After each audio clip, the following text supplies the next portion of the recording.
dan ibulah kita itu mulai berada di rahim ibu selama 9 bulan 10 hari, mungkin ada yang lebih. Gitu. Di situ mulai daripada wujud janin yang belum berbentuk sampai kepada menjadi jabang bayi, prosesnya 9 bulan. Semua kita itu ngeringkel, mengerti enggak ngeringkel? Ngeringkel itu ndekem atau memang tidur di rahim daripada ibu 9 bulan 10 hari lazimnya semua. Disitulah proses daripada Tuhan menciptakan. Tuhan kemudian menciptakan proses daripada janin sampai menjadi bayi dengan memberikan pelengkapan hidup. Apa pelengkapan hidup itu? Yang sama. Pertama adalah panca indera. Kita semua diberikan gaduan peralatan hidup panca indera. Ialah indera untuk melihat, indera untuk mendengar, indera untuk membau, indera untuk merasakan, indera untuk meraba. Semuanya deh. Itulah pemberian daripada Tuhan. Kemudian di sampingnya itu juga, di samping panca indera, diberikan pelengkapan hidup lagi. Lihat daya cipta, rasa hati, dan karsa untuk berbuat. Dari pelengkapan hidup yang diberikan oleh Tuhan, mulai daripada di rahim daripada ibu, akan berfungsi setelah mereka akan meninggalkan rahim daripada ibu. Masuk dalam alam yang kedua, alam dunia, atau kemudian disebutkan alam madya. Terus kita hidup di alam purwa, alam pertama adalah di kandungan tadi, kemudian lahir dengan pelengkapan hidup di alam madya di dunia ini, dan nanti akhirnya kita akan meninggalkan alam madya, akan ke alam wasana, alam akhirat. Semuanya akan menghadapi. Inilah di antara lain perlengkapan hidup untuk mengenal jati dirinya. Tapi di sampingnya manusia itu diberikan oleh Tuhan sama, tidak ada pilih kasih, baik mengenai panca indera, daya cipta, rasa karsa, juga masih diberi pelengkapan hidup. Dua sifat yang bertentangan. Anak-anak bisa membaca pada dirinya masing-masing. Apa sifat itu? Dua sifat yang bertentangan. Ya, sifat yang baik bertentangannya dengan sifat yang jelek. Nafsu yang baik, nafsu yang buruk. Kita diberikan sifat jujur maunya. Tapi di samping itu kita juga diberikan sifat yang tidak jujur. Kemudian kita diberikan sifat sabar baik, tapi kita juga pemarah. Kita bisa diberi sifat mencintai, tapi juga membenci kepada orang. Jadi pada dasarnya manusia itu adalah diberikan dua sifat yang bertentangan. Yang kekuatannya itu sama. Baik yang baik maupun yang jelek itu sama. Jadi masalahnya sekarang kuncinya terletak kepada manusia dalam menggunakan perlengkapan hidup, baik mengenai panca indera, cipta, rasa, karsa, untuk mengendalikan yang dua sifat yang bertentangan. Selama di dunia harus mampu untuk mengendalikan semua itu. Di sampingnya itu diberikan sifat kodrat, kodrat yang diberikan oleh Tuhan kepada manusia. Apa itu?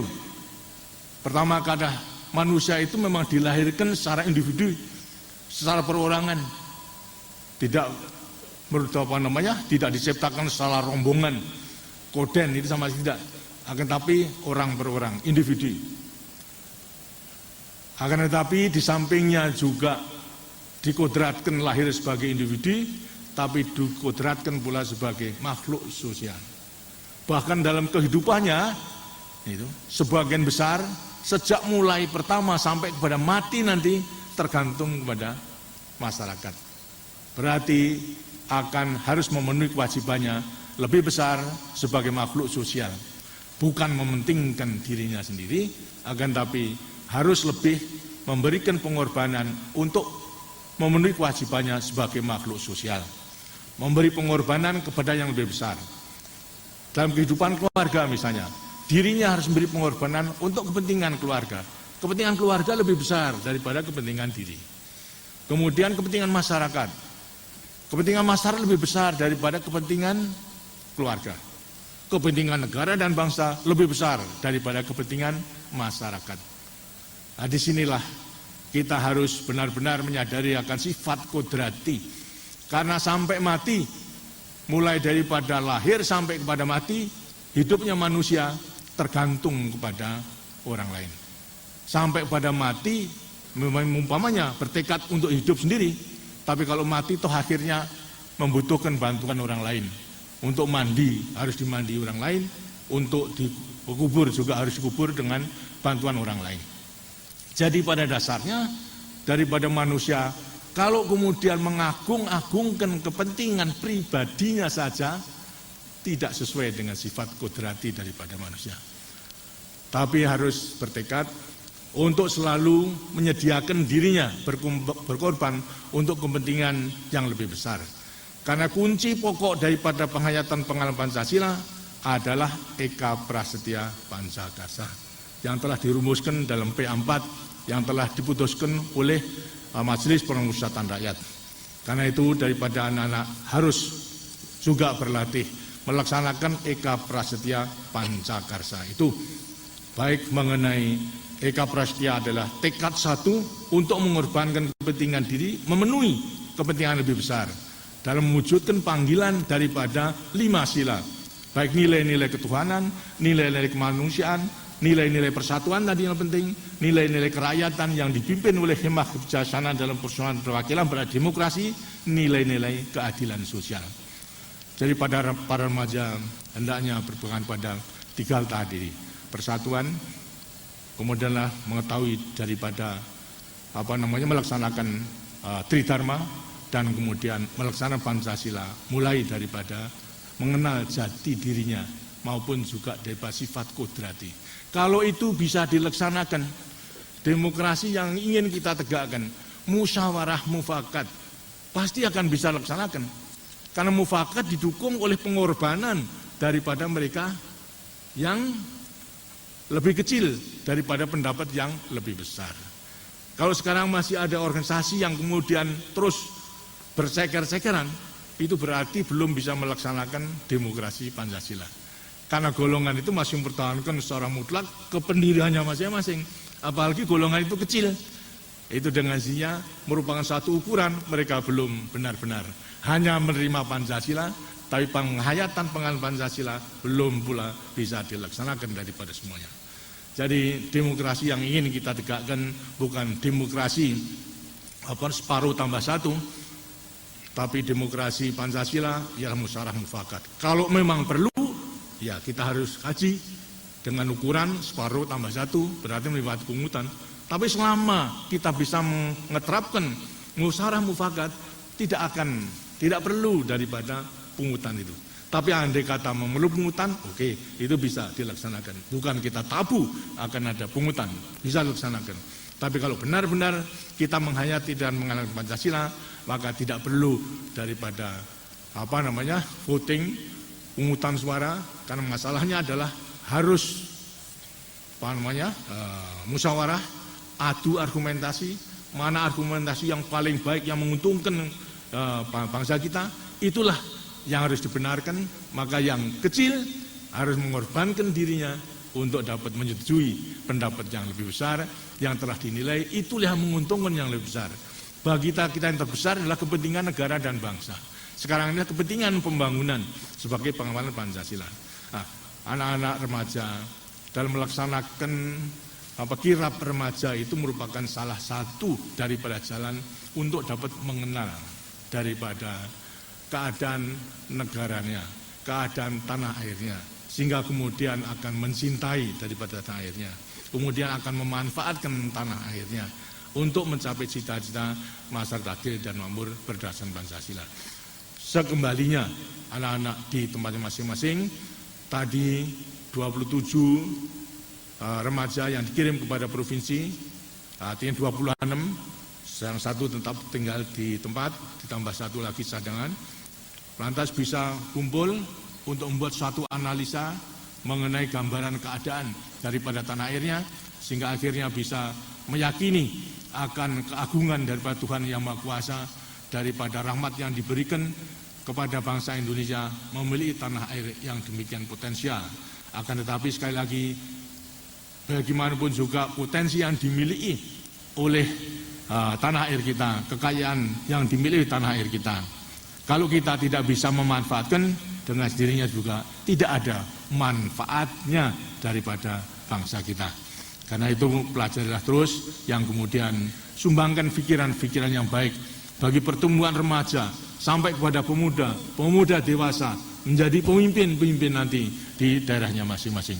Demikianlah mungkin bekal yang bisa saya berikan dalam para remaja mengembangkan dirinya dalam turut serta menyempurnakan dirinya sebagai komponen sumber daya manusia yang harus kita kembangkan.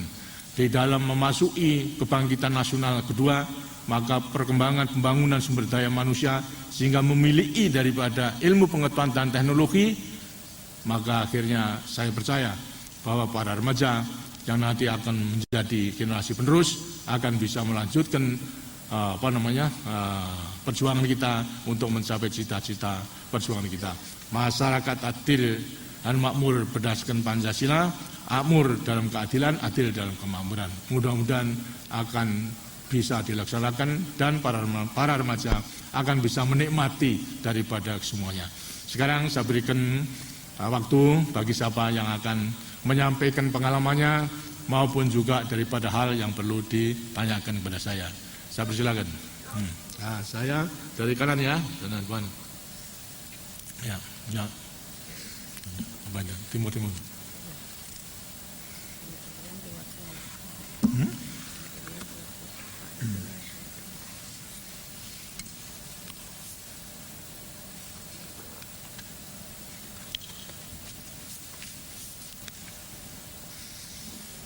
Di sana mana?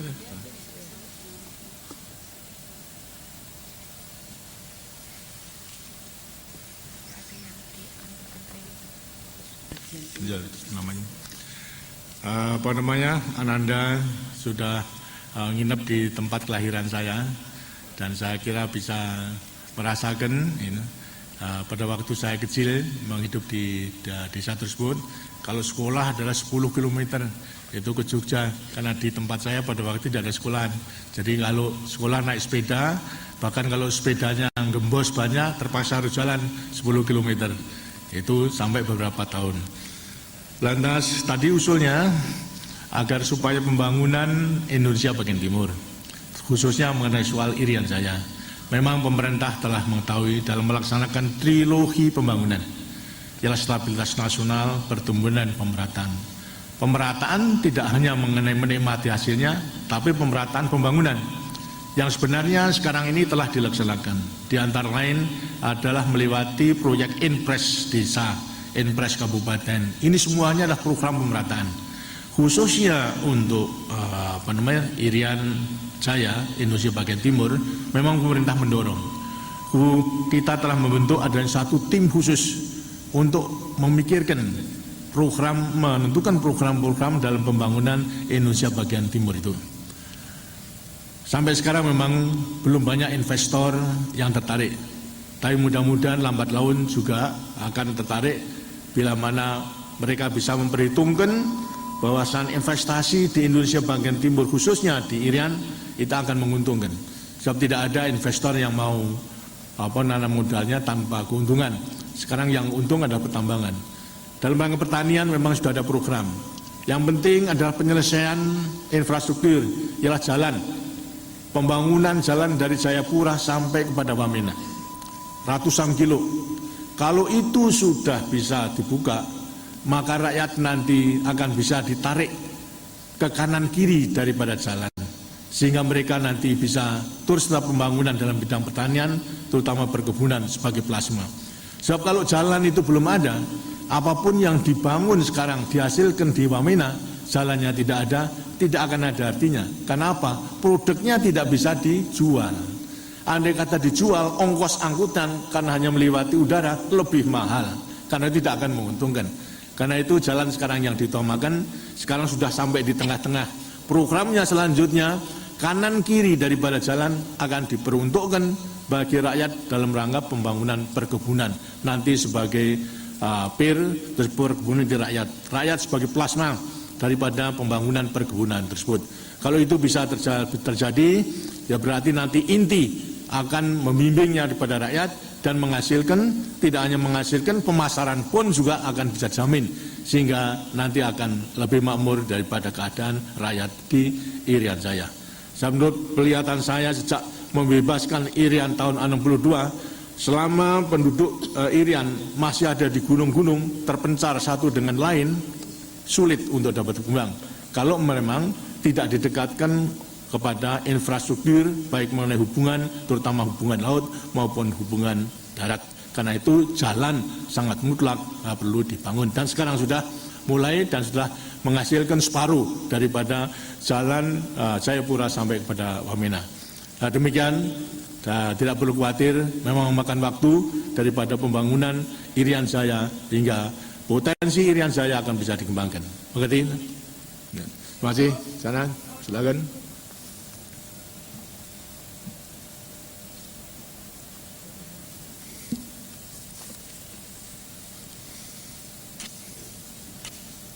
Lari.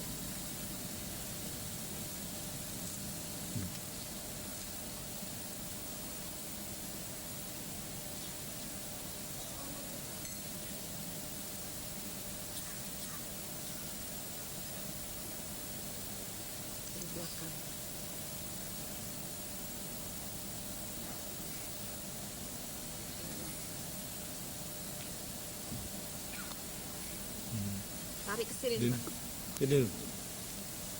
Sini.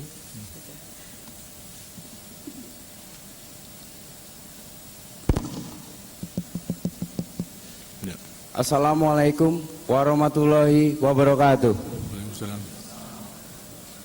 Nama Ahmad Muklis, daerah asal Provinsi Kalimantan Tengah, daerah tugas Sumatera Selatan. Mohon izin bertanya. Saya akan menceritakan sedikit pengalaman saya mengenai kirab remaja nasional selama perjalanan saya, Pak. Baik. Di sini saya melihat bahwa pembangunan di Sumatera Selatan itu sudah merata, Pak. Walaupun ada daerah-daerah tertentu yang masih tertinggal. Nah, itu ada program khusus dari pemerintah, Pak. Dari itu saya melihat bahwa potensi kekayaan negeri kita masih belum banyak tergali, Pak. Baik itu kebudayaan, potensi daya sumber daya alamnya. Oleh sebab itu saya menghimbau kepada generasi muda bahwa tantangan masa depan kita adalah menggali potensi sumber daya alam yang masih belum tergali. Baik sekali. Yang ingin saya tanyakan, Pak, pada abad modern ini arus globalisasi dan informasi terus berkembang. Oleh sebab itu generasi muda dihadapkan kepada suatu tantangan yang sangat berat. Untuk menjawab tantangan masa depan itu, generasi muda harus lebih mempererat persatuan dan kesatuan. Selain daripada itu, harus lebih mempererat jiwa kesetiakawanan sosial, Pak. Karena kesetiakawanan sosial nasional telah terbukti pada masa perjuangan, walaupun para perjuang kita menghadapi suatu tantangan yang berat, tetapi mereka dengan jiwa kesetiakawanan sosial nasional mampu merebut kemerdekaan.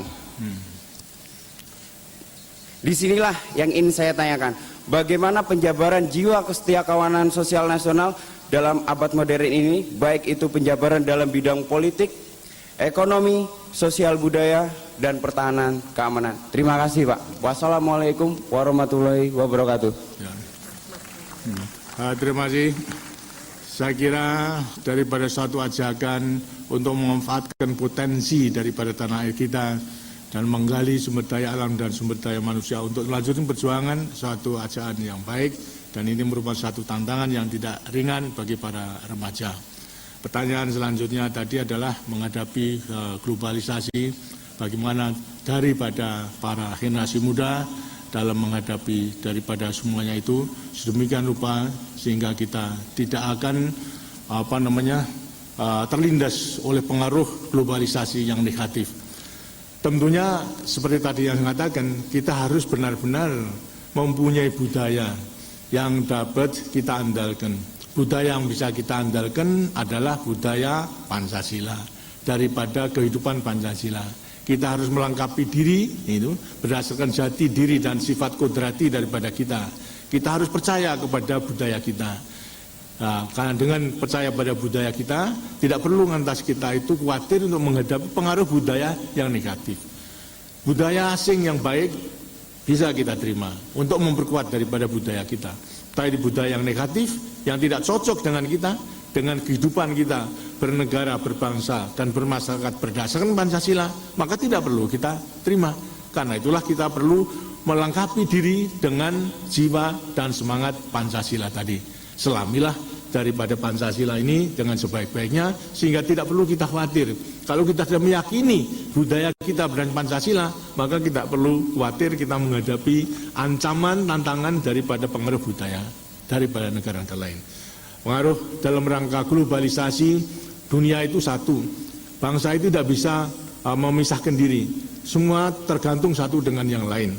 Karena itu daripada kebudayaan berlain-lainan, kita harus bekerja sama atas dasar prinsip hidup berdampingan secara damai, menghormati kedaulatan masing-masing, tidak mencampuri urusan dalam negeri, dan kerjasama yang saling menguntungkan.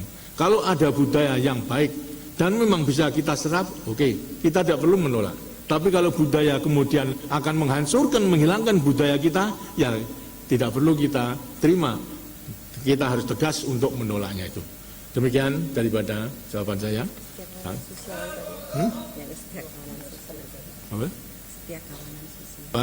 Soal kesetiakawanan sosial memang demikian. Daripada jiwa dan semangat Pancasila itu akan lahir daripada kesetiakawanan sosial. Itu dengan sendirinya itu harus dekat dipupuk. Berarti mempunyai tenggang rasa untuk kemudian menolong kepada orang lain berdasarkan baik nilai-nilai kemanusiaan, nilai-nilai ketuhanan, nilai-nilai persatuan maupun juga kerakyatan. Jadi kesetiakawanan sosial sudah tersirat dalam jiwa daripada Pancasila itu sendiri. Kan? Wanitanya dulu coba salah satu. Assalamualaikum warahmatullahi wabarakatuh. Waalaikumsalam. Nama Yeni Juliana, utusan Provinsi Nusa Tenggara Barat, daerah tugas Sumatera Utara. Mohon izin bertanya. Sebelumnya saya ingin mengungkapkan kesan-kesan saya selama saya bertugas di daerah Sumatera. Tanaman coklat yang merupakan kekayaan yang merupakan sumber ekspor dari Nusa Tenggara Barat ke daerah luar atau ke negara-negara lain. Di Nusa Tenggara Barat masih banyaknya desa-desa tertinggal, yaitu IDT, sehingga para pemuda dan masyarakat sulit untuk berkembang dan sulit untuk maju. Contohnya, di desa-desa terpencil masih melakukan pertanian khususnya masih ada dalam 1 kali dalam setahun karena kurangnya curah hujan. Kami mohon kepada Bapak Presiden, dan yang sangat menyedihkan sekali, banyak saya temui masyarakat di Sumatera Utara belum mengenal Provinsi Nusa Tenggara Barat. Saya sangat sedih sekali karena daerah yang saya sangat cintai ini belum terkenal sampai ke daerah-daerah luar. Kami mohon bantuan kepada Bapak Presiden agar Provinsi Nusa Tenggara Barat, khususnya di mana saya tinggal yaitu di Pulau Sumbawa, dapat terkenal sebagaimana provinsi-provinsi yang lain. Terima kasih. Wassalamualaikum warahmatullahi wabarakatuh. Terima kasih atas pengamatan di daerah tugasnya di Sumatera Utara.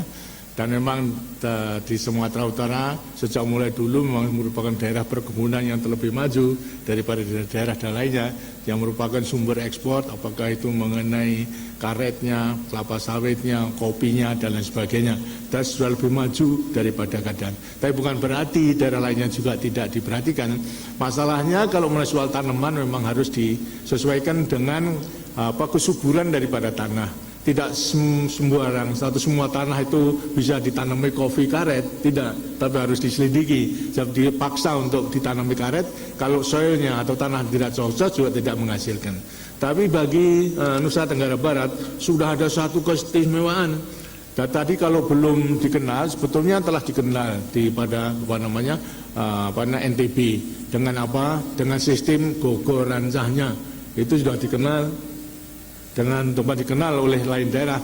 Karena tadinya daerah minus, hujannya memang sekali setahun itu di NTB tadi kan? Ya, dan Bogor Ancahnya itu sudah kenal tadinya daerah Lombok Selatan adalah minus, hujannya 1 tahun hanya 3 bulan, selamanya tanaman gagal. Tapi dengan sistem Bogor Ancah ialah menggarap sawah sebelum hujan, akhirnya bisa menghasilkan berlipat ganda. Yang tadinya Lombok adalah merupakan daerah minus daripada makan, bahkan sampai kelaparan, sekarang itu sudah bisa menghasilkan beras untuk membantu pada lain-lain daerah. Jadi juga sudah terkenal daripada Lombok selatan tersebut dan Nusa Tenggara Barat. Barangkali belum keseluruhannya, karena itu melewati remaja ini dengan sini bisa juga menyampaikan keadaan daripada daerahnya masing-masing. Jadi memang tidak seluruhnya daripada program pembangunan itu serentak sama kita laksanakan, kita harus mengkaji benar-benar. Kemampuan pembiayaan kita masih terbatas, karena itu kita harus menggunakan biaya itu dengan program yang betul-betul menjamin suksesnya, agar setiap pembiayaan ada sukses. Misalnya seperti Bogor Ancah, begitu kita mengeluarkan alat-alat untuk membeli alat misalnya linggis dan sebagainya sebagai bahan beras pada waktu itu, tapi kemudian sekarang bisa menghasilkan beras yang bisa membantu kepada daerah lainnya. Itu. Terima kasih. Sekarang minta saya minta salah satu daripada negara peserta dari negara asing. Coba. Ya, silakan. Sama. Ya. Siap, nama Zolin Utusan Union of Myanmar. Myanmar.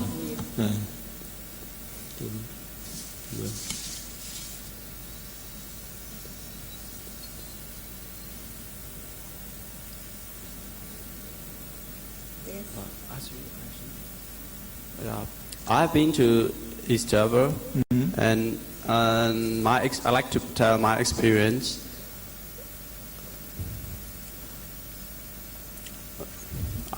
I feel so nice so happy in East Java, and I like and I believe I like the Indonesia and Indonesian people too. Before I speak anything, I like to say thank you very much for everything. I'm much satisfied and grateful being the participants of Kirap Remaja from Myanmar. I believe we can have a good and great friendship among the international participants with Indonesia. Because of this program, we learn well about Indonesia, especially tradition, culture, customs, and Indonesian people. One thing that I remember exactly, Indonesia is a big country with very high hospitality. Go ahead.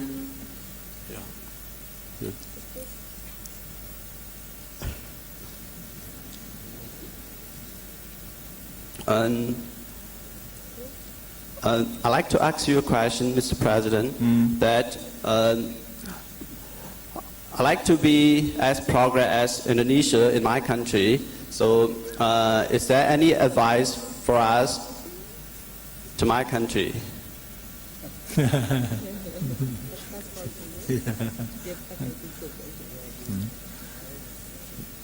Si sama dari ada sana yang menerjemahkan ada sama yang menerjemahkan coba dari kita ada.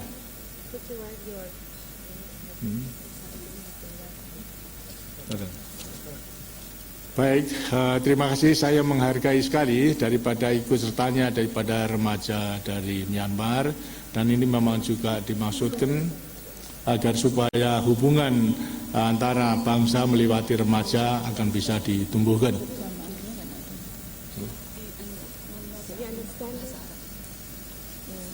Ya. Selanjutnya tadi mengenai soal advis, artinya saran, tentunya juga kita melaksanakan prinsip hidup berdampingan secara damai tadi. Kita dengan prinsip menghormati kedaulatan masing-masing. Kita sama-sama, tidak ada yang melebihi daripada satu dengan yang lain. Gitu.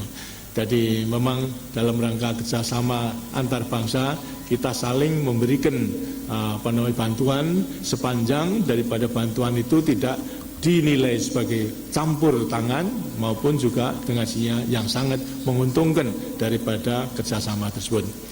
Do you understand? Yeah, I understand. Okay.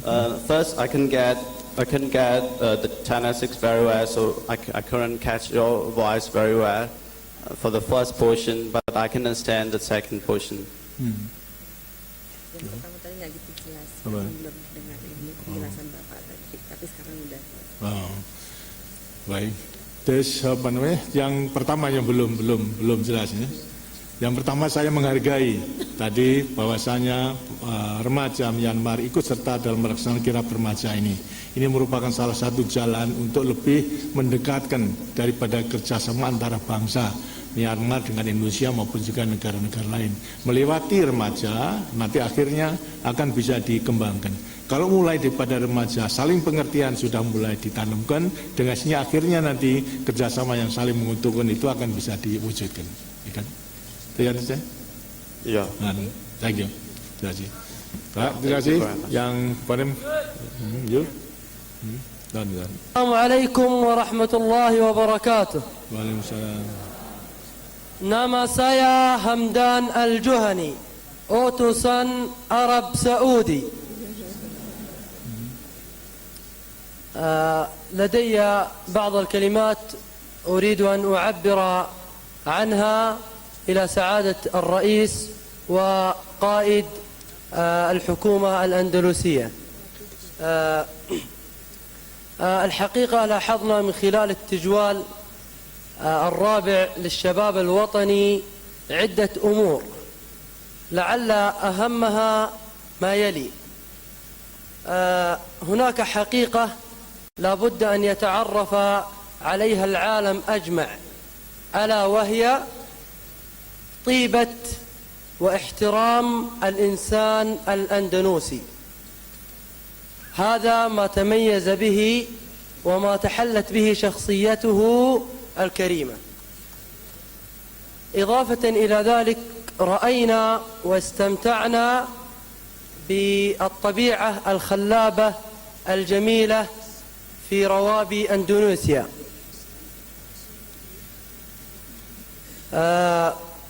وأرسل سلام خادم الحرمين الشريفين والشعب السعودي الكريم لشخصكم الكريم ولدولتكم العزيزة على نفوسنا ولشعبكم الغالي على قلوبنا. والسلام عليكم ورحمة الله وبركاته. Terima kasih, terutama atas pengamatan Ananda dalam mengikuti kirab remaja. Bila mana itu benar-benar dirasakan manfaat, memang itu yang diharapkan. Dengan demikian saudara mengetahui mengenai perkembangan keadaan di Indonesia. Dan tentunya juga lain kali daripada remaja Indonesia akan pula bisa mengetahui keadaan daripada Arab Saudi.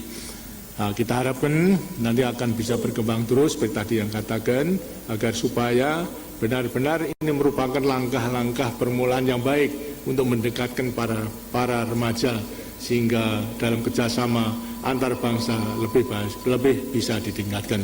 Salam daripada Raja Fahd saya terima, dan sebaliknya melewati Ananda sampaikan salam saya juga kepada Raja Fahd. Terima kasih. Wassalamualaikum warahmatullahi wabarakatuh. Dan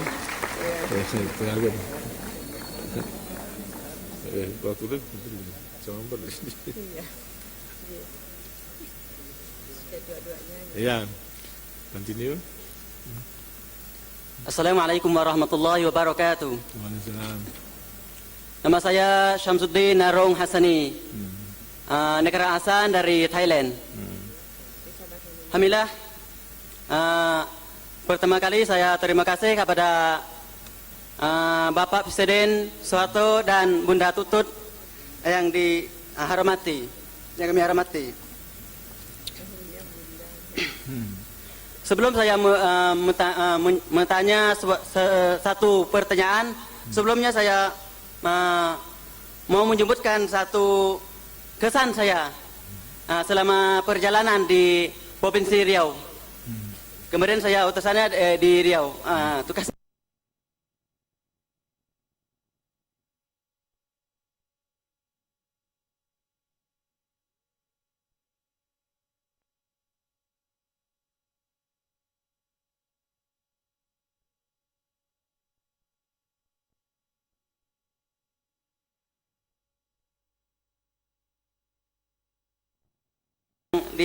disimpan. Ya. Ya, itulah. Itu mereka, dan alhamdulillah pada hari ini, dalam hari ini yayasan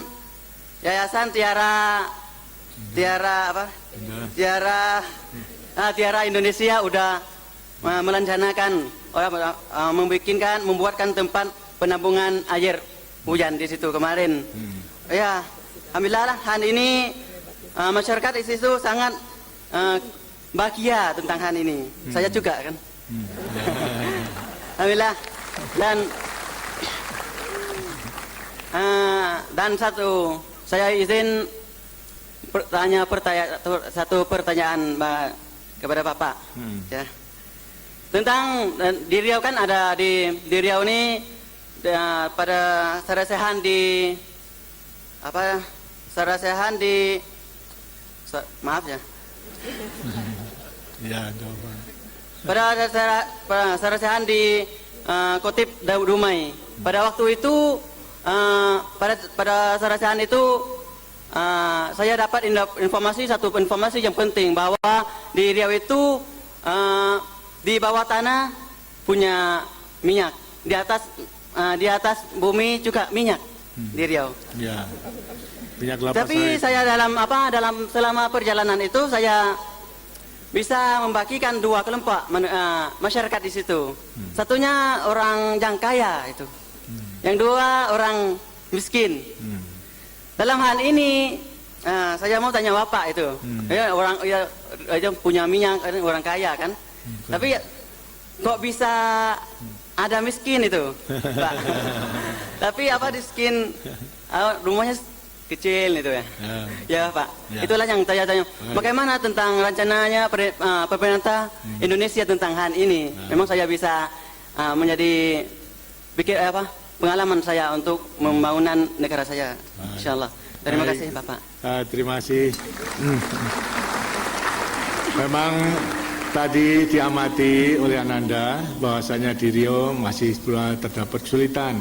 Di antara lain adalah mengenai banjir maupun juga mengenai air minum. Belum keseluruhannya itu bisa diatasi. Mengenai banjir memang setiap hujan karena ada sungai besar dan bendungan belum juga dapat dibangun, sehingga lantas kalau curah hujannya memang melebihi daripada kemampuan sungai untuk menampung, pasti itu banjir. Nah, dan sudah menjadi kebiasaan daripada untuk mengatasi banjir. Air minum pun juga demikian, itu memang lebih mudah itu ditampung daripada air hujan untuk kebutuhan air minum. Yang secara kebetulan hujannya memang banyak sekali sehingga mereka tidak akan kurang. Tapi itu pun juga kurang sempurna. Seharusnya disiapkan daripada air bersih yang terus-menerus kontinu, artinya terjamin kelangsungannya. Tadi katakan bahwasanya di Riau kaya sebenarnya. Ada di bawah ada minyak, di atas juga ada minyak. Memang di bawah ada minyak bumi, tapi di atas ada minyak kelapa sawit. Itu memang betul bisa tanami kelapa sawit. Kenapa masih ada yang kemudian masih miskin? Minyak bumi adalah dikuasai oleh negara, tidak oleh orang yang kaya. Semuanya dikuasai negara. Jadi kekayaan bumi yang menyangkut hidup daripada rakyat dikuasai negara oleh perusahaan negara Pertamina. Ini dimanfaatkan untuk kesejahteraan daripada rakyat. Di antara lain adalah mengenai bantuan desa dan lain sebagainya Adapun sekarang masih ada yang miskin. Memang dari permulaan pembangunan, rakyat Indonesia yang miskin itu 60%-nya. 60% hidup di bawah garis kemiskinan. Setelah kita membangun 25 tahun masih ada yang tertinggal, kurang lebih 13%. 13% daripada 195 juta rakyat Indonesia masih banyak, kurang lebih 25 juta lebih atau mendekati 26 juta yang masih miskin. Itulah ada program untuk dapat mengatasi kemiskinan tersebut, agar supaya yang belum dientaskan dari kemiskinan dengan program Impres Desa Tertinggal yang memberikan modal kepada desa yang merupakan modal revolving untuk terus modal daripada pembangunan ekonomi di desa tersebut. Dengan cara demikian maka Indonesia atau pemerintah mempunyai keyakinan pelita ke-6 ini yang miskin akan bisa diatasi secara keseluruhannya. Ini menurut program yang telah kita tentukan. Setidak-tidaknya mereka adalah akan dicukupi kebutuhan pangan dan non-pangan baik mengenai soal pendidikan maupun juga kesehatan, termasuk dari kebutuhan non pangan. Ini telah menjadi program, jadi tidak seluruhnya, belum seluruhnya bisa diatasi daripada semuanya. Anak-anakku sekalian, saya berikan satu karena saya masih akan ada acara, sudah lewat waktunya. Sekarang ini yang tadi, ya please silakan.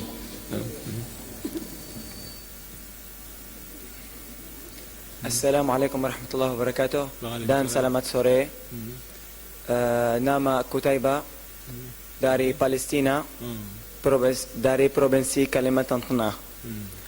I will speak in English. I want that everybody understand me. First of all, I want to thank Indonesian government for everything she do for us, and for each nice moment we can get from the kirab. Second, my experience in Kalimantan Tengah was very great. I get very nice moments. I learn much things that I knew. I see the beauty, the real richness and beauty of your country, the pureness, the virgin country that we cannot see away from here. But I am sad for my brothers. I can call them my brothers because I stay 23 days in Kalimantan Tengah. I travel Palangkaraya, Kapuas, Moratewe, everywhere, and everywhere I was, people, people hold us tight like real brothers. So I call them Kalimantan Tengah brothers, my second brothers. So they live in real misery. They have houses built up on the air. They have no clean water. They take mandi with dirty water.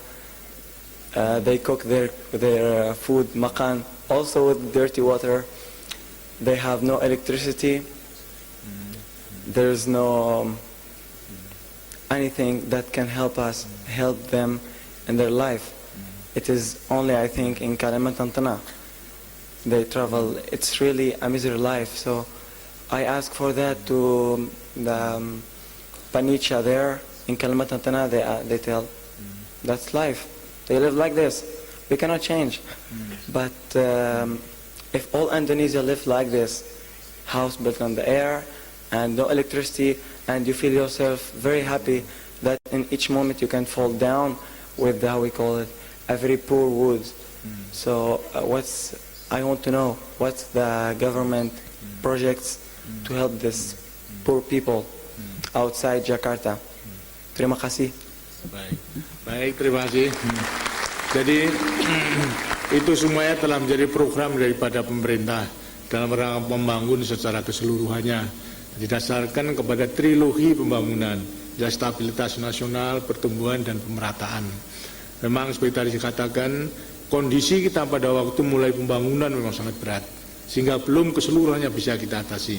Dan sekarang ini daripada 65.000 desa, masih 22.000 desa yang tertinggal, yang masih belum bisa diatasi. Inilah antara lain merupakan salah satu tantangan di pada remaja nanti akan turut serta dapat mengatasi. Tapi program itu telah ada, dan saya yakin seperti saya katakan, pelita ke-6 ini dengan sendirinya kita bertekad untuk mengatasi daripada desa yang tertinggal, sehingga praktis kecuali desa yang sangat terpencil, pada dasarnya mereka akan menikmati daripada kehidupan yang lebih baik.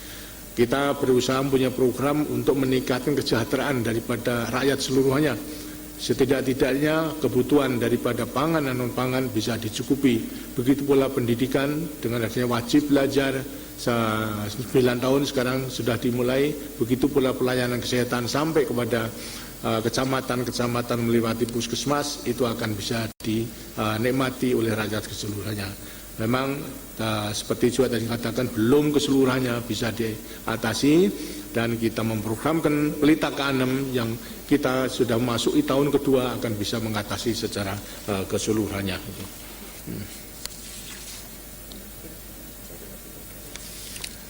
Dan karena waktunya tidak ada, saya masih ada rencana lagi yang harus saya selesaikan.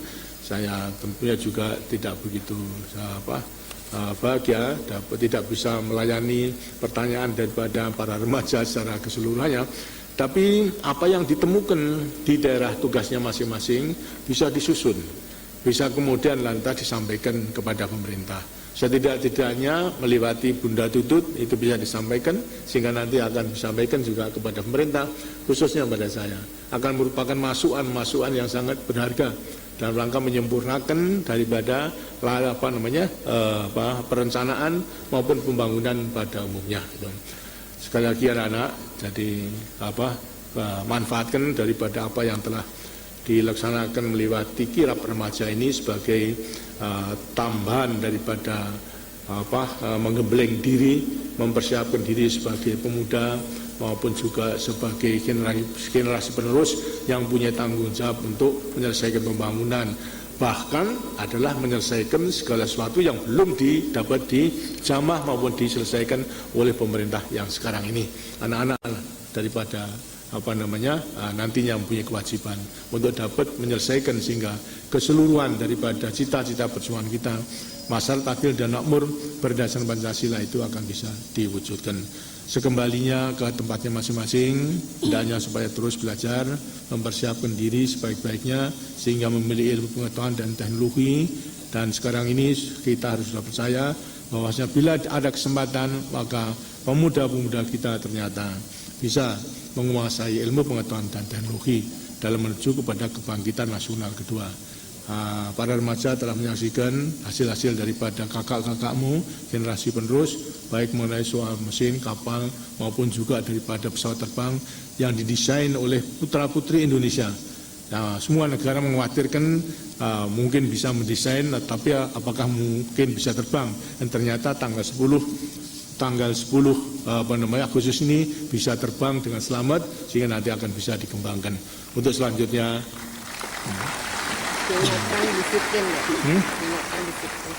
untuk selanjutnya dengan dirinya juga sekarang itu kita sedang meningkatkan disiplin nasional, maka anak-anak pun juga yang telah membuktikan melaksanakan segala sesuatunya dengan disiplin akan menjadi pelopor, menjadi teladan di daerahnya masing-masing untuk meningkatkan disiplin nasional dalam segala bidang.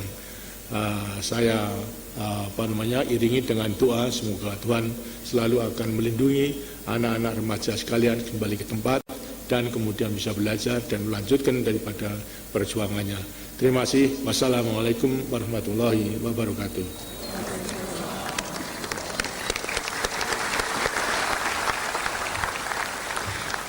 Laporan Komandan Pasukan Utama Kirap Remaja Nasional keempat tahun 1995 kepada Bapak Presiden.